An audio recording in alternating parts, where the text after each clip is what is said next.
This isn't necessarily our planet. This isn't ours to own, it's ours to take care of.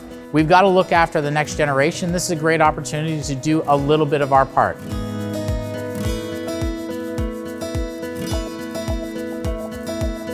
So what we do here is we take the end bits, the leftovers, the pieces that aren't installable, and we take them and we break them down to their components.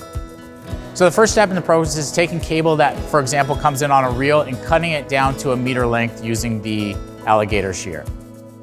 And then what we do is we take it to the Super Stripper 300, and what that does is it removes the outer jacket, the aluminum armor on the inside, and gives us direct access to the insulated cables on the inside.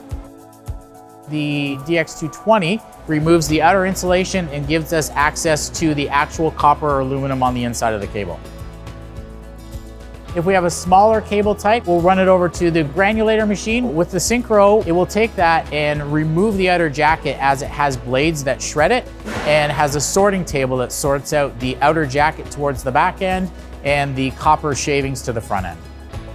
Once we've got the final product, as it were, the bare conductors, we sort them out by conductor type, and we'll send them off to their final destinations, being Nexans or CMI.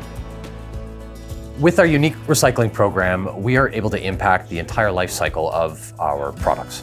The Nexans rod mill is accepting the bare copper component, which is actually inserted right back into the production process by feeding it right into our blast furnace, which then again, we would in turn draw new copper rod.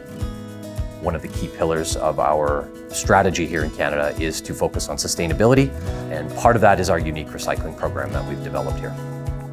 It's been a good decision for a whole host of reasons. Strategically and environmentally, it makes a lot of sense for us. And it gave us the ability to kind of think laterally in terms of our business, what could be done, and just the way we think about wire and cable has evolved as a result of that. If we start to look at, sort of the targets for 2024 and everyone needs to have an ESG sort of in place, this is a great stepping stone for companies to put something in place that's, a little more long lasting. The ESG benefits is that I'm fairly confident now that we're not throwing a lot of this cable into pits, into rivers, into landfills, and on it goes, and it can be reused. There's a lot of effort to make that cable. There's a bit of effort to recycle it and then to remake it again. So we want to capture that. By increasing the amount of recycling that we're doing, we will reduce the carbon footprint of our products.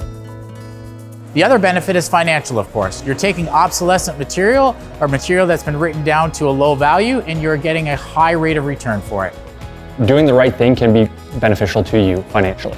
And bringing those two things together is one of the core levers of going forward in a world where we need to start changing our behaviors, and this kind of incentivizes people to do that. We have a deep partnership with Rexel here in Canada. We here at Nexans are extremely excited to continue to develop this recycling program with Rexel moving forward.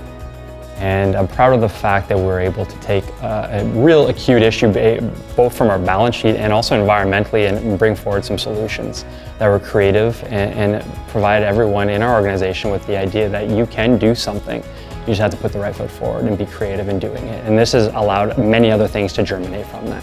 We're at a point now where we're very proud of our achievements.